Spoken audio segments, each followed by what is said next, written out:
Chicken biryani, याच्यामध्ये दही टाकले, लाल मिरची पावडर टाकले, हिरवी मिरची टाकली, कोथिंबीर आणि अद्रक लसणची पेस्ट टाकलेली आहे, धने पूड टाकलेली आहे, सुहानाचा चिकन मसाला बिर्याणी टाकलेली आहे त्याच्यात मसाला, आणि हे सगळं मॅग्नेट करून ठेवलेलं आहे आणि त्याच्यात सगळे मसाले पडलेले आहे। हे बघा, अशा प्रकारे मी बिर्याणीचा तांदूळ शिजवून घेतलेला आहे बॉईल करून, आणि तो थोडासा कच्चा आहे, आणि हे अशा प्रकारे मी त्याच्यावर स्प्राईड करत आहे।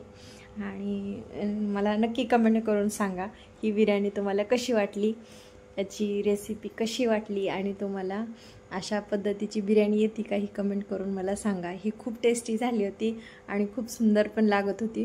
मी अशा प्रकारे दम बिर्याणी करीत आहे, तर तुम्ही बघतच आहात, ही मी घरी केलेली आहे। तर मला सांगा कमेंट करून की बिर्याणी कशी झाली आहे आणि कशी दिसत आहे।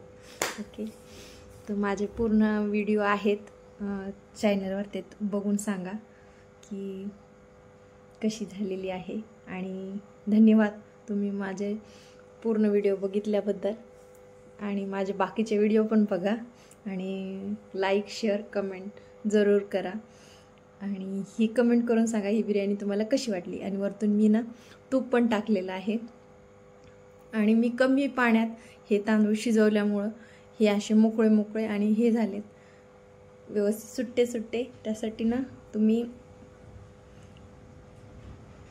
तुम्ही त्याच्यात लिंबू किंवा विनेगर पण टाकू शकतात, त्यासाठी पांढरा तांदूळ होतोय।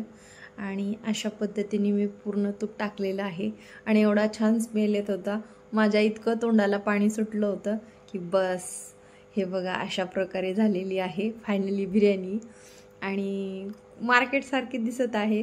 याच्यात मी कलर पण टाकलेला आहे, ऑरेंज कलर, तर तुम्ही हे पाहू शकतात अशा प्रकारे झालेली आहे। मी ही मिक्स केली नाही, थोडं थोडं घेत आहे, कारण की बाळाला खायची आहे म्हणून मी अशा प्रकारे काढलेली आहे। माझे बाळ स्पायसी खात नाहीत, त्यामुळं मी थोडासा कोरडा भात काढलेला आहे त्यांच्यासाठी, आणि थोडासा मसाला काढलेला आहे। तर अशा प्रकारे बघा, चिकन पण झालेलं आहे, हे बघा, हे फायनली लुक आहे बिर्याणीचं। तर प्लीज मला सांगा कमेंट करून की तुम्हाला कशी वाटली बिर्याणी। हे त्याच्यासोबत रस्सा बनवलेला